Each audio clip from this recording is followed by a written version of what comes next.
And nothing gets complete without a chartered accountant by name Ratnam, who probably advises and is a tax consultant of the wife of Mr. Karunanidhi, third wife of Mr. Karunanidhi, Rajati Amman. This is the theatre. And it is all about a technology-based business. And unless you understand the core of this business, how profitable it has become, how it is perhaps the most valued investment in the whole world, unless you understand it, we can't understand the scale of corruption, the intensity of corruption, the intensity of the pursuit of the licenses which led to this corruption. We can understand only if we understand how this technology-based business has become one of the most powerful generators of money.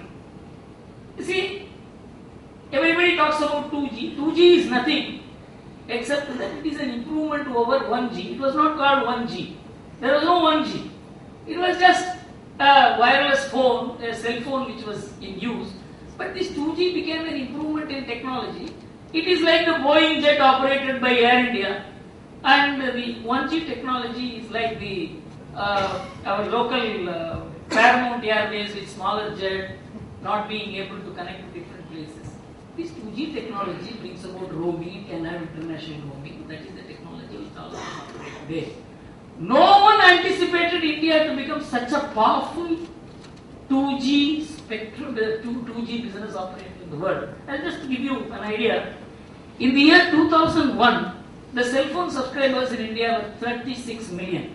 In 2007, when these licenses were being considered for issue, 240 million, we had 300 million in 2008 when these licenses were actually issued.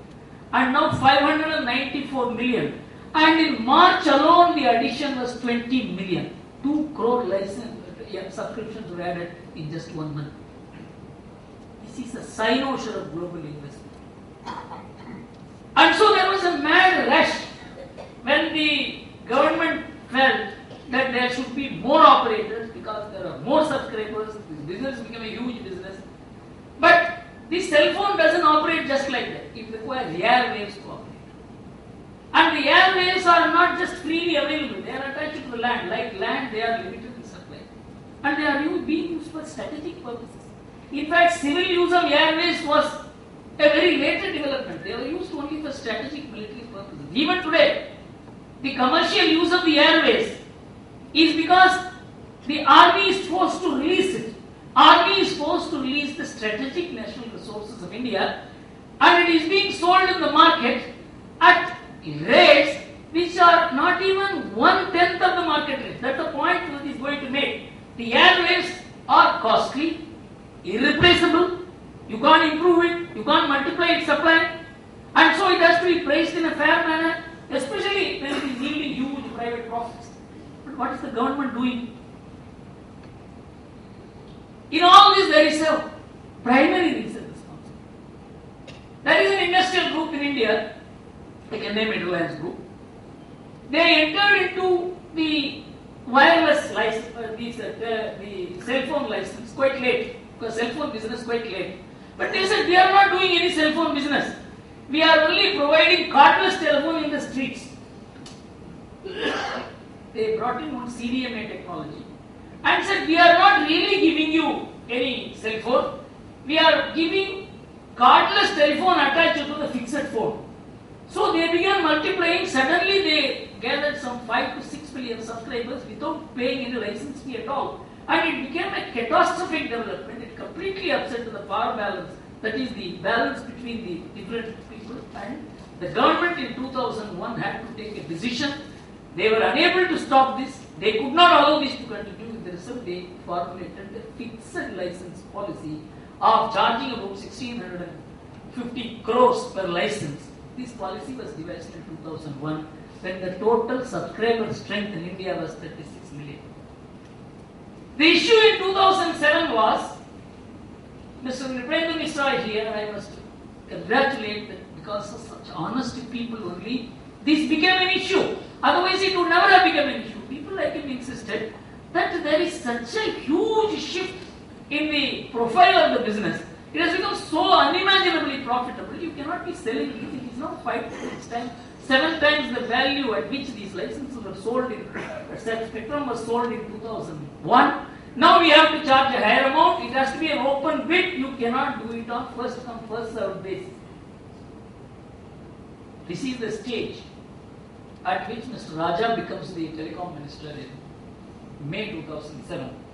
And he immediately begins initiating steps. At that time, Mr. D.S. Mathur was the secretary of the telecom department. He said, nothing doing, we will not allow this to be done. And we want a transparent licensing policy.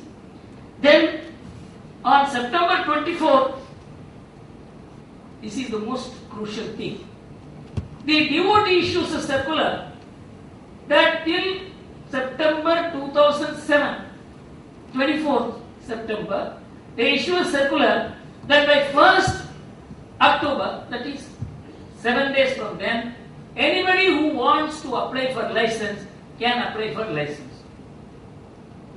You know, till 25th September, 232 people had applied for licenses. In the next 6 days, 375 more applied for licenses. You can understand, these are not ordinary people, these are big corporates. Each one capable of paying hundreds and hundreds of crores of bribe. And this is the extent of licenses, 575 is the total number of licenses. Then on 24th, when they issue this circular, the Law Ministry takes the position on the 1st. These are the 3 dates are very, very critical. On the 1st of November, Law Minister Bharadwaj says this procedure is unacceptable. Even for Bharadwaj, this is unacceptable. And he says there should be an open bid. Then he said it must be a group of ministers should look into it, and we will not. We should not allow this process. We cannot clear this. On the next day, this is on the 1st of September 2001. On the next day, November 2, at 8 p.m., Raja wrote a letter to the Prime Minister saying this man knows nothing, and I am giving you all the details. As to what I am doing is what the previous government has done, and that is only fair and gives all the justice.